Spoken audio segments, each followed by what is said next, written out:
This could get really interesting, you guys, because these gentlemen are all friends. We all go way back, but we have sort of different views about, unscheduled healthcare, where people are getting it.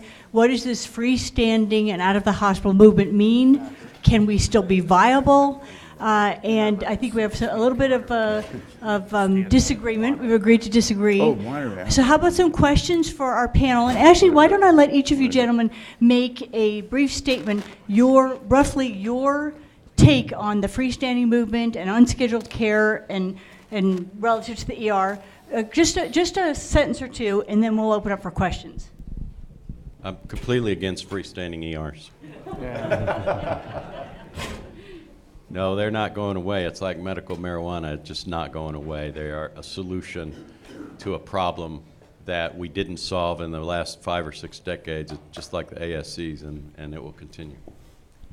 Yeah, I would agree that I don't think they're going away because they are an alternative place where people want to get care. They wouldn't be successful if they weren't meeting a need for some patients, and I know there are certainly valid perspectives on both sides, but what will change, I believe, is how we handle them from a regulatory standpoint. The regulators and legislators were way behind and caught off guard by this phenomena, and now they're trying to catch up a little bit. So it may look a little bit different. I am excited to hear about any opportunities for innovative solutions for care delivery models and incorporating the ED in making sure that we are really viewed as the hub of the healthcare system. We absolutely need to be, and whether we're preventing readmissions, whether we are doing observation, we're doing follow-up visits, we expand our focus to maybe the first 72 hours after a discharge on a high-risk discharge and not expect them to go to primary care. These are things we can do to help make certain that we solidify our relationship with regulators, legislators, primary care, and everyone else in healthcare, that this is the place that healthcare starts, and we are not the necessary evil. Yeah, I fully agree. The idea of a person coming in, we're going to make the decision about are they going to go to observation? Are they going to be admitted? Are they going to go directly to a nursing home when they get rid of that stupid 3-day rule? Or are they going to go home, and then what kind of follow-up is? We are going to be at the hub of this activity. We see more patients than anybody. There's more people come in the back door of that hospital who've got medically related issues, and the idea is that we need to expand. So I think that those of you who don't do observation need to learn how to do observation, and there are courses out there, I'm not affiliated with any of them, about how to do observation well in terms of guidelines, billing, those kinds of things. I think our doctors are going to need to know a little bit more about taking care of people for a protracted period of time, a couple of days. Most of us don't do pulmonary edema for a couple of days. Most of us don't do asthma or COPD for a couple of days. So we may need to learn, develop some new skills, expanded skills to do that. And if we have hospitalists that work in conjunction with this, who are our friends, not our enemies, basically hospitalists in the ER, it could be a very, very powerful combination. I'm a firm believer in capitalism, and that the capital markets will find a way to find success in almost all industries if the government will just give us a level playing field. I believe that communities in the healthcare system need an unfocused factory, because focused factories can take care of simple, reliable, predictable, effective care in certain facilities and for certain diseases. The unscheduled care focused factory is the emergency department and will stay that way. And in many communities, they don't need additional sites of care. It will just be a waste of money. And so we should build our emergency departments, price them, be transparent in the services that we offer and what we don't offer, and what the price will be to the consumer. And I believe we're headed for the same healthcare system, unfortunately, that the rest of the world is on, which is the two-tiered health system, government-provided care and concierge gray market care. And if we don't straighten up our ship soon, that is our future. Yeah, I think in some cases the system has done it to us to put us where we are today, and in some cases we've done it to ourselves. The advent of mid-level practitioners, I think, is great, but we would basically charge the same as an emergency visit and use that excess revenue to prop up emergency physician salaries. That's not what the healthcare system needs. I hear freestanding's being sold as a disruptive technology, and Clayton Christensen in his book says that means better access, more patient satisfaction, and finally lower cost. And what bothers me is that the freestandings, at least in the emergency department business, are not lower cost. I, along with Alex Rosenau, represented ACEP on the ENA's 10-year validation task force of their nurse staffing program for the emergency department. Emergency nursing grew up from a time when the only doctors that worked in the emergency department were the ones that couldn't make it someplace else. So emergency nursing has grown up as an adversary to the physician. And today, most of what the emergency nurse does is duplicative of what the physician does. In any other enterprise, they don't do the same things. One does part and the other does another part. And they're complementary and therefore less costly. The other thing in looking at the nursing interventions in that program, something on the order of 87% of the nursing interventions were deemed by the nurses could only be done by an emergency nurse. And some of them they said couldn't be done by a tech or someone else, were as simple as taking vital signs and things like that. So I don't want to make it personal to emergency nurses, but I'm just saying that I think that's made our system dysfunctional. And the more duplication you have, the more cost you have, and the less efficiency you have. So excuse me. So as the administrator, this is the way I look at it, and I'm glad to hear the physician colleagues talking about cost, because I think that's what we're really missing, right? So my company, we buy hospitals, but we're not a hospital company. We are a population health management company. Why do we buy hospitals? Because that's where most of the care is delivered. The key to our business model is to make that side of care, which is still the primary side of care for healthcare, competitive and low cost. And I think that's really the mindset that we need to have. If we can deliver these services at a higher quality, lower cost, I think we can compete with these other distributed channels. Did somebody want to clap? So it's great being at the end, so I agree with everything. And we mentioned a little bit this yesterday in the workshop, and thank you all for attending the freestanding workshop. But I'm a firm believer in what we've done with our freestandings, and I've learned a lot from that.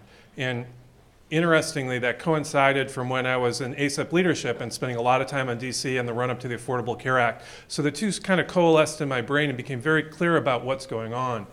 And to me, we have to not only be the emergency department and the freestanding and the urgent care and the retail clinic, we have to do that on steroids. And the reason is really pretty simple, and it's even more so when we go to capitated funds.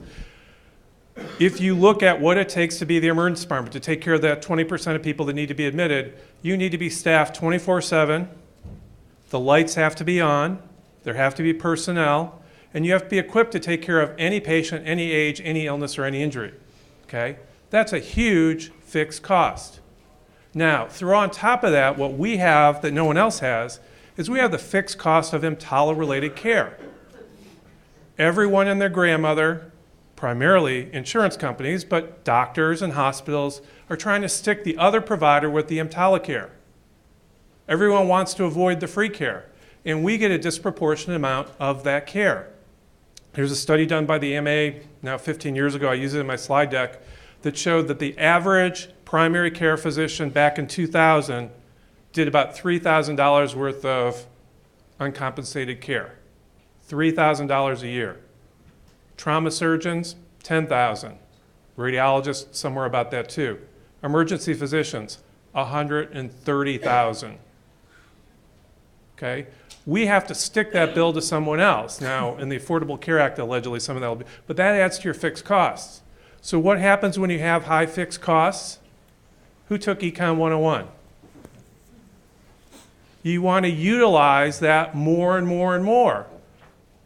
So you have to figure out a way to use that system more. So to me, you would add access to retail clinics, same-day appointments, follow-up from visits, you name it. You want to make that place where the patient knows, I'm sick, I need health care, I'm going here, either physically or by telemedicine, Skype, FaceTime, and you want to take the resource that you have and build it out so you can capture all that other stuff. From a patient point of view, it's access immediately, 24/7, and then you're utilizing what you have, and that's what I think we need to build as we build in the future. Jim has shown slides the last couple of years about emergency care being the intersection between outpatient, inpatient, and we're going to be everything else in the middle.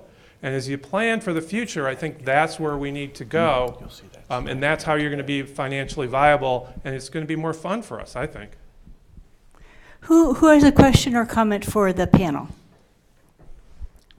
Come on, let's mix it up. Actually, while someone's getting their courage, let me tell you this short story that has embedded in it one of my worries about the current arrangement. So I actually got licensed in Texas to go learn the freestanding business from Tim. I work at one of his freestandings. It's beautiful. You would love to be a patient there. It's quiet, it's clean, it looks like a hotel. They treat you real nice. They see you very quickly. But in one evening, I worked up an elderly woman who was short of breath, and in an hour and 15 minutes, knew that this lady had bilateral pulmonary emboli, a superimposed pneumonia, and CHF. She was sick. I started treating her, but I was scared because I'm a little freestanding ER. Now what am I going to do? So 75 minutes to diagnose her, 6 hours to find her a bed in the huge Houston Medical Center that is a conglomerate of hospitals. So that's one of my worries is, rut-row, these people can be seen quickly and efficiently in these other venues, but what have we done to that balance? And where are the hospitals that are going to catch the patients that are nicely seen and evaluated? Very few of them, by the way, less than 10% usually freestandings are going to be admitted, yeah? But when they do need to be admitted, 6%. like I say, the big rut-row. Any other questions or comments? Great. Way in the back. Gents, if you want to comment, please, you've got the mic while I'm walking. Where's my hand? So I want to speak to that a little bit since it was our ER. That does happen. It happens in the ER in the hospital, and you hold patients, but it's very rare in our environment. We have yet to have a patient who had a STEMI who didn't get their artery open in under 90 minutes. That has never happened to us. We have always gotten them where they needed to go. And I'm not sure why you had a problem with that admission, but that's atypical since there's about 30,000 hospital beds within a mile of that particular ER. Another thing, we opened up an ER that was 4.3 miles from an ER we also staffed as physicians. So we're in both places, so we get to see what happens in both places. We didn't see a volume drop in our busy place. We saw our freestanding ER volume grow. Well, I'm not sure where we got those patients from, but there was 80,000 visits in one and 20 a day in the other, and so even if we took patients, it would be hard to tell. We didn't see a hit in finances on the busy ER side either, but what we did see was the hospital CEO and the hospital administrator start to actually do the things we asked them to do the year before. Properly staff the ER, don't have nurses call off so easily, don't close beds when nursing shortages occurs, cut the hold hours from 8,000 a month to under 500. And he did all of those things because he had to, because now he's competing with an ER that people want to go to. And we see that all over the place. So the patient care in the League City area of Texas is better because we put a freestanding there. There are now 5 freestanding ERs there, and that hospital has to compete very hard for those patients. Because if you went to a freestanding ER, you would never go back unless an ambulance kidnapped you and took you to a hospital, because you won't want to go there again. And that's the reality the hospitals now have to compete with. So the competition is very real, and all boats are now rising. Okay. We Absolutely. Good question. And we practice them. Can I throw in one quick comment? based on this topic and what Tim said. Sherry, your discussion is important, but I think that, and I don't have any interest in any freestanding emergency department. This is just a perspective when you were raising the issue of this case. We assume that a 6-hour delay for admission for that patient is a bad outcome. I would like to know or submit to all of you that if this patient tried to access the system the way they normally would without that alternate access point, what would have happened to that patient? Would they have gotten diagnosed as quickly? Would they be sitting in the waiting room? Would they have left without completing their treatment after they got some studies started at triage? I don't know what would have happened. I'm not so sure. That's not the best outcome, but I'm not so sure that in the traditional system it would have been any better, and it likely could have been worse. Thanks, Kevin. And you know what, I do have to tell you, this freestanding that I do work at with Tim, it's near the Baylor Rice Medical Complex, and usually about a third of the patients I see in a shift are physicians or their family members, which shows you what the medical community thinks of that freestanding. So I'd like to say, just let's have a lively discussion, no harm, no foul, raising these questions. I have a question in the back for you. We are intending on opening a freestanding, however, in a very rural area in order to funnel patients to our community hospital. What advice would you have for us? And what state are you in? She needs a lemon drop. A lemon drop martini? Arizona. Arizona? You know, somebody else. I think that it's a great idea. I think freestanding ERs are a great substitute for critical access hospitals in rural environments where a hospital and all the regulations that go with it are not sustainable. But in order for that to happen, there has to be some governmental changes and some regulatory support and some funding support that's not otherwise available. And I think the Affordable Care Act is snuffing out. This is a Sunbelt discussion in very many ways. The mothership is located somewhere, they have fast-growing areas, and you have to set up something. And in many cases, CON laws prohibit you from building a big hospital or beginning to build a hospital in the suburban and the interface areas. This is also occurring in Georgia, where the critical access hospitals over the years are not able to sustain themselves because of the finances of inpatient care. And so they want them to shut down to where they have an ED and an OBS unit and other necessary outpatient services without the inpatient beds. And that's a reliable way for people to get care within 75 miles of their home. And then that is a stabilization center, and then move off to the mothership wherever the mothership is. So this is predictable. It has to do with our population movement. It has to do with our regulatory setups in many states that we have, that the hospitals just can't move fast enough and build fast enough. And this is what the customers want. It's what the people want in those communities, whether they're a community that's slowing down and can't sustain their hospital anymore, or fast-growing areas that can't build a mothership.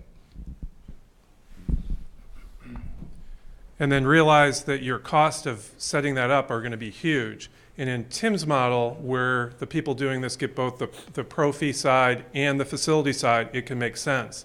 If you're just splitting those up, you're going to have to subsidize your physicians, otherwise you're not going to be able to afford it. In addition to which, if you don't change your inpatient capacity at the mothership, you're going to get into trouble down the line. We found in our situation, we doubled our ED volume in 6 years. We didn't change the inpatient volume, and we're admitting to the same beds from all 4 sites now, and we're out of beds. So you have to plan for that as well. If you don't do both, then you're going to kill yourself a few years down the line. You have a bed czar? Not yet. I'm trying.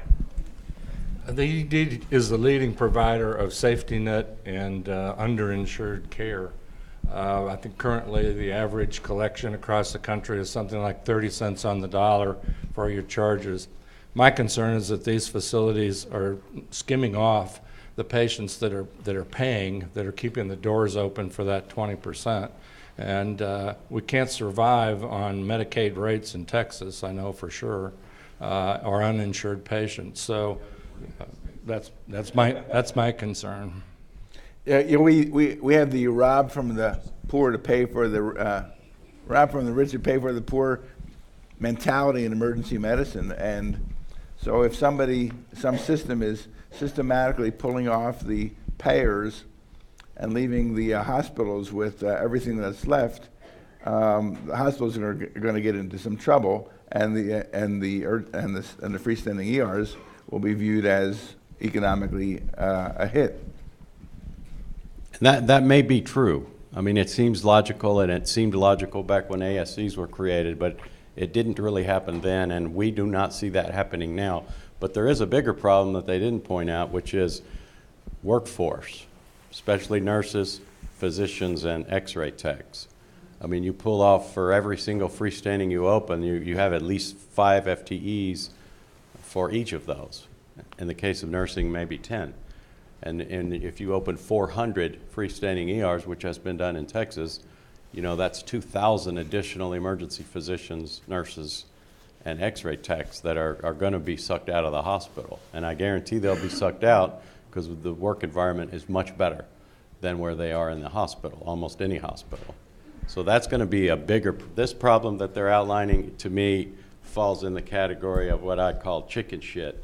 It's not It's not a real category. That's not a category. This category is. Not really. It's over here. It actually exists. There's a pile of it. But it's not measurable. It's not been measured, and so it's hypothetical. And we tried our best to measure it at a busy hospital and 4 miles away, a busy freestanding ER, and we could not measure it. But the problem of losing staff is very measurable. And that pain is being felt and will continue to be felt across the board. And so I think workforce will be a much bigger issue than cherry picking patients. I have a question over here. So in your freestanding ER in Texas, let's say a low-risk 35-year-old person comes in with chest pain, but they don't have any insurance. How do you handle that patient? Just like you would in a hospital. So you see them, but they say they can't pay. I mean, what do you do? Well, I don't like it when they don't pay me in the hospital either, but that has nothing whatsoever to do with the fact that it's a 30-year-old with chest pain. He's going to get an EKG, and he's going to get some kind of evaluation as to whether or not it's a PE or an MI or whether he needs to be observed or not, and then that's going to happen. So all of those things happen in the same way. It's no different. We're not unique. We didn't get stupid, and we didn't get arrogant, and we didn't get mean by opening a freestanding ER. So none of those things occur. And back to the pricing, actually the only study done on pricing of emergency medicine delivery in the 3 different models was Blue Cross. And they did it in Texas. And they sent a flyer out to all of their beneficiaries, which we got, and the flyer said, if you're not very sick, and go to an urgent care, and had a little bar as the cheapest. They had a little $1 sign on the little urgent care bar. And the highest bar was the hospital. It had 3 little dollar signs. And the middle bar was freestanding ERs. And if you look across at how they pay or how payers do pay, and we can do that, and we do that, you can make more money in the hospital than in the freestanding ER than in an urgent care, because they just pay less. The charges are different. The charges can be outrageous. I went to a hospital 2-3 years ago, and because I am who I am, they ordered a whole bunch of tests on me, 45 minutes worth, and my ER bill in a hospital was $16,000. And those sons of bitches made me pay. Some of it. But it's outrageous. Emergency care is expensive. Nick has alluded to this over and over. It's not cheap to keep those places open and to have that kind of talent and that kind of equipment available. Yeah, I think when listening to everyone address these comments about freestanding emergency departments, it makes me think of it in this way that, you know, we're at a crossroads of patient experience of care and innovation versus public health and a public utility. Yeah, I do understand that siphoning, paying patients away from a hospital can undermine their financial stability. But I believe that that experience of care and the focus on that by state and federal governments has driven the expectation to be greater, where now innovation has created a place where people want to go to. That's not bad. Innovation drives better performance. But what the state and federal governments have not done, despite the fact they've created this and they have driven this market that direction, that if they don't want to undermine their healthcare system and have a public utility available that anyone can access, like fire, water, law enforcement, EMS, all of that, if that's what the hospital really is, they need to fund it. Because they've created an environment where people will have choice and they're willing to pay for that choice.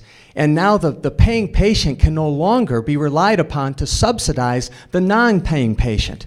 That is a broken system, and we didn't create it. And I think that what we need to do, now that we can fix it today, but I think we really need to be active with our legislators and let them know this is the evolution we're in, and you drove it. Now what are you going to do to fix it? Because undoing freestanding emergency departments when people like them and they feel like they're getting better service is not the answer. Modulating them a bit, maybe regulating them to the betterment of everyone is probably not a bad approach, but it's not going away. So we need to be proactive. You might find this interesting. I thought this was fascinating. When Tim's group was exploring the freestanding model, just like certificate of need is state dependent, so is the definition of a hospital. And actually, Tim, wasn't one of your freestandings technically a hospital, so you could get hospital facility charges? Three of ours are built out as hospitals. None of them are licensed yet as hospitals. But they simply needed, what was it, a cafeteria, a CNO's office, a decon room, which, by the way, your cafeteria could have vending machines. And then they had planning on 1 or 2 inpatient beds, right?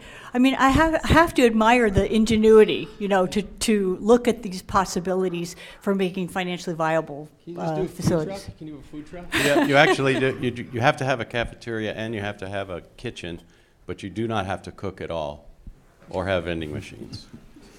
You can go buy the food across the street. And we do observation medicine in all of our ERs, and they get to eat whatever they want. Steak, doesn't matter. We'll go find it and bring it to them. And we don't have vending machines because we'll just give them candy if they want candy. Yeah, this question is also for Tim. I'm wondering, in how many of your freestandings do you do observation services, if any, and what your thoughts are on the economics of combining OBS beds with a freestanding ED? So we've done OBS in all of our ERs, and we do it in all of them and have done it for about a year. And it was kind of an experiment, both a financial experiment and a patient satisfaction experiment, and really a staff experiment. And the hardest one to overcome was getting our staff, physicians and nurses especially, to embrace the fact that this guy's going to be here for up to 24 hours. By state law, they cannot stay in our facility longer than 24 hours. So most of our OBS are from 8 to 20 hours. And we also are selective about who we will OBS. I mean, we won't OBS somebody who will need specialty care. If they are going to need a neurosurgeon to see them, we won't do it. But we can do chest pain and asthma and dehydration and sequential enzymes and sequential antibiotics for people who don't want to come back. And what we found is insurance companies have no trouble paying us. In fact, they'd rather pay us than the hospital. The patients love it to death because they hate leaving their car, big deal for them. And they hate leaving their pets. And we will go to their house and feed their pet or take them out. And we do that. We have people who are available to go take care of their pets. But the car is a big deal. They don't like leaving their car. When we admit them to the hospital, that's their first concern is what happens to my car. And we tell them we auction it off and send them the money. So far it's been working really well. We have 0 problems with patients pushing back. None of them want to be in a hospital. We do have problems with our staff pushing back. And we have up to 10 beds per facility, 1 to 10 depending on the place. We never fill them up. Gentlemen, I'm curious about your thoughts. I work in a health system in Pennsylvania where freestanding EDs are not recognized by the Department of Health. Our health system tried to do that about a year ago, and we were quickly stopped. In response to that, we partnered with our family medicine group and had them seeing our lower acuity patients in a subset of the emergency department, which was excuse me, which was very effective. The fact that they were seeing about 35 to 40 patients in a 12-hour period per day. The family medicine folks quickly realized that was a really great option for them, and about 2 months ago they pulled out and started doing it on their own in a different location. And your opinions on when a facility or an organization does not have the ability to do a freestanding ED, other than using mid-level providers, what are your opinions on reducing the cost of those services in the ED environment? And just a quick comment, I'm sure others have thoughts as well, but if you're talking about reducing cost, it's a matter of how you bill things as well. If you structure this as an urgent care and you bill for office codes and not E&M levels of service, you're going to significantly reduce the expense, if that's what you want to do. And I think it's the responsible thing to do. And also that can facilitate, what I love about it, on site can facilitate then ED follow-ups, where we know primary care is overrun and they're not interested in seeing a lot of our follow-ups. We can do this, we can bill for it, but I think it's probably not ethical at this point to bring people back and give them a full ED charge when we know we're bringing them back for a follow-up, that if they would have had it in a primary care physician's or other type of provider's office, it would have been an office charge. So I think you can do this. Another thought as well, that if you do bring outside providers in from a group or whatever it sounds like might have happened with family practice, I would structure your contract very carefully so that they can't do to you what was just done to you. I feel bad for you, and I think you probably had a great relationship and a great idea. And sometimes human nature does bad things to relationships, and then people took your good idea and they've implemented it somewhere else. Took your workforce and took your patients and took your idea. That can be prevented. Just a word about certificate of need. Robert and I got drug into a certificate of need fight in Anchorage. One hospital system wanted to add pediatric emergency department for additional capacity to the existing emergency department. The other hospital wanted to put 2 freestandings, just coincidentally, in the 2 richest zip codes of the primary hospital. And the argument was that there was insufficient ED capacity. And I think that's bogus. There's insufficient ED capacity because of problems beyond our control, mainly boarding, mainly providing EMTALA care, safety net care. There's plenty of ED capacity if we just get those people at someplace else. So our argument was build an urgent care center. That's what's needed, not another emergency department. Yeah. I have a question over here. This would be for the C-suite. Since we saw with the surgery centers, it's coming out of the need for the surgeons and whatnot to have their schedule like they wanted in turnover times. Crowded doctors' offices, I think, help with the urgent care growth and the crowded EDs. I guess, why aren't the hospital administrators out in front of this, whether it's good or bad, freestanding or not? It seems to me a natural evolution of the problem that's been going on for 40 years that hadn't been solved. And so why isn't the C-suite out in front of this? Yeah, you're right. We need to reimagine what we do in the hospital. There's so many traditional ways of thinking. We need to be thinking more innovatively, and I completely agree with you. We need to get in front of this and reinvent ourselves. But traditionally, the incentives haven't been there to do that. So we've just been going by the traditional payment incentives. So that's why I'm so excited about some of these new risk-based models, because all the old incentives go away. And we're paid just to provide all the health services for a defined, attributed population. And so once we have the pool of money, then we can decide how those services are allocated and structured. And by the way, one thing that my company does is that there's a lot of talk about Medicaid. We love Medicaid, okay? Our model is structured on like, for example, in the state of Connecticut, we're going to the state of Connecticut, they have 700,000 people on Medicaid. We're trying to do a contract for 70,000 of them. And we're saying to the governor, we'll do it for 95% of what you're paying now, because we think there's a huge opportunity for Medicaid. We have a question here. Hi. My question's, I guess, mostly for Kevin, since he gave a thought about the fact that we're sitting at the crossroads here, and now's a moment in which the emergency department might be re-envisioned and seen more as a public service with a mission that needs to be funded at some sort of governmental level. But if we look back at the history of payments and how the emergency department's been viewed, for a long time it was a money loser, never made any money. We got smarter. Then there was observation care and critical care, and many emergency departments actually became profitable. But that didn't happen because somebody changed their minds about the relative value of our service. And so I'm just wondering whether, although it's I'd love to see us considered just as an essential public service as police, fire, EMS, But wouldn't the result more likely be that they say, okay, now you're a money loser again, so once again, we're going to lose interest in you and turn off the taps? Well, great question, and I think if you allow other people to do our thinking for us and define who we are, like has happened somewhat in the past in the early evolution of emergency medicine, then we will have to live with the definitions for decades that people label us with. So I completely agree with you. That's why we need to be proactive, and we need to make sure that we define our specialty and what our scope will be. You know, actually, we were never loss leaders in a hospital. We accepted that because we didn't have the data. This was about cost accounting and allocations of expense. And when they didn't know where to assign the expense to, and they didn't want to tank another department, why not send it to the emergency department, because we already know it's losing money, and they tacked it onto the emergency department's bill.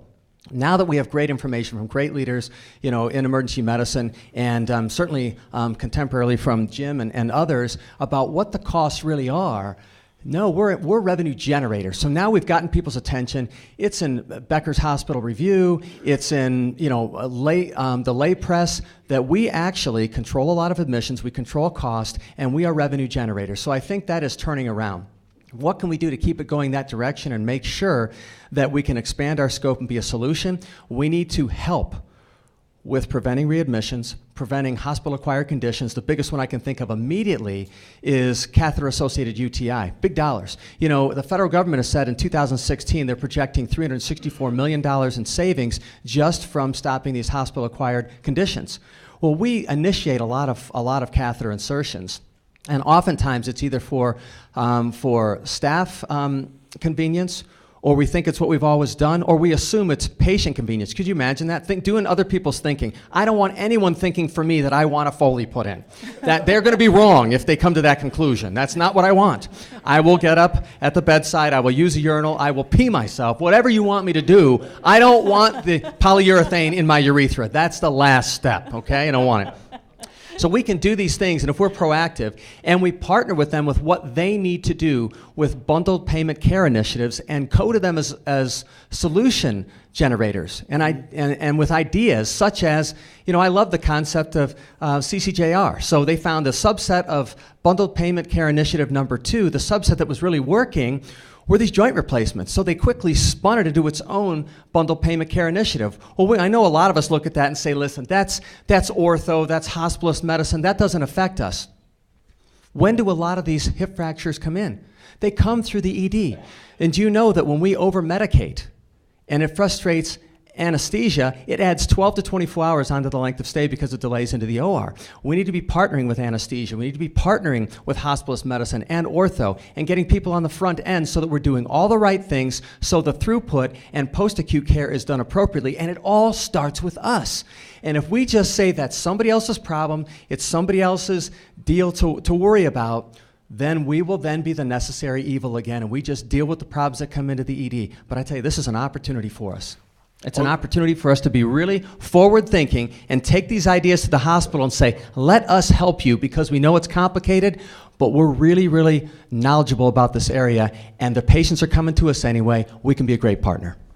Although it does require us to attain this knowledge. The literature on hips is very clear. The faster those are fixed, the better those patients will do. And the idea of a person comes in on Friday night and the hip is replaced on Monday it cannot happen. And these long internal medicine evaluations of these patients cannot happen. The literature says do it immediately. And if we know that, then we can facilitate that. We'll get all of the things that you need done in the emergency department. Ultrasound-guided nerve block of the hip, and then the patient is now called. Right, and the same thing with Kevin. All the studies on the inappropriate utilization of Foley catheters, emergency departments are consistently #1 in the inappropriate utilization. So we need to know that we are that, and we need to fix that, and we need to know how to take care of patients in the observation unit. So we need to broaden our knowledge base so that we can, in fact, be the nerve center for the distribution and sorting out of where patients go in an evidence-based manner. Was there a hand in the back? Any other comments? When the government actually made the decision for us to be mandated to do a medical screening exam, did they ever talk about reimbursing us for that? And have we done anything to try and change that? No and yes. EMTALA went into effect in 1986, and it guaranteed care to anyone, regardless of citizenship, age, pay, anything like that. And it was signed into law by the most radical of U.S. presidents. That would be Ronald Reagan. And since that time, we've treated billions of patients, and there has not been one penny of reimbursement for EMTALA-related care for some people. So every year, we go up to the Hill and say, pay us for this, subsidize this, do this, and every year we get turned down. And that's an ongoing issue. Yeah, I don't want anybody to think that this has come off the radar. So on the ACEP board, the president of the AMA now is Steve Stack, an emergency physician. It's on their agenda. The AOA president now is an emergency physician. So it stays there, and the Safety Act that is in Congress now looking for co-sponsors looks into EMTALA mandated care and tries to suggest that there both be tort protection and reimbursement associated with it. And give it a second. And when you think about it, I mean, this is something that we wanted. And morally, ethically, culturally, it's the U.S. way that we help people in their time of need. That is who we are as a people, as a country. From a financial point of view, it's crazy. It is totally incorrect. And what it does is it pits people against each other as opposed to finding a solution that benefits the whole country. And it's easy to think about from an actuarial point of view. You've got 350 million Americans, you're going to have X amount of uncompensated care, you just have to cover that somehow. And what we've done traditionally is cost shift, and everyone's trying to shift onto someone else. We just have to up front say, here it is, let's take care of it and fund it, and then that will help all of what we do. So. Just to further Jim's comments and Nick's as well. Yeah, ACEP, I think it's the last 3, maybe 4 years, has worked on HR 57. HR 57 is that bill that looks specifically at EMTALA care and will assign a label to emergency care providers as public servants. So if you're a public servant, then you should have professional liability protection and indemnity for those patients that you care for free based on a federal mandate. And I tell you, it's getting traction. It takes a long time to change minds and to win people's hearts, but it's getting a lot of traction. I would not be surprised if in the next few years we actually get some good information and really get this to where it needs to be, where it's actually actionable with Congress. And I would encourage you to, when these initiatives come up through ACEPs, sign on. What they do is they send out an email and says, if you want to reach out to your legislators, here is who yours is. Click on this. There's a pre-formatted letter. It takes like 2 minutes, and a letter will be sent on your behalf from you to whoever is in your district or whoever. And so you don't have to do a lot of work, but this requires all of us, a collective approach. Yeah, the specialty can do it, but all of your names are important. When they hear from their constituents that they want this looked at and they want to get reelected, that's when they'll pay attention to this. But I really have high hopes for HR 57. All right, well, thank you very much. That was a great panel, didn't you think? Really enjoyed it, enjoyed sharing. Thank you, panelists.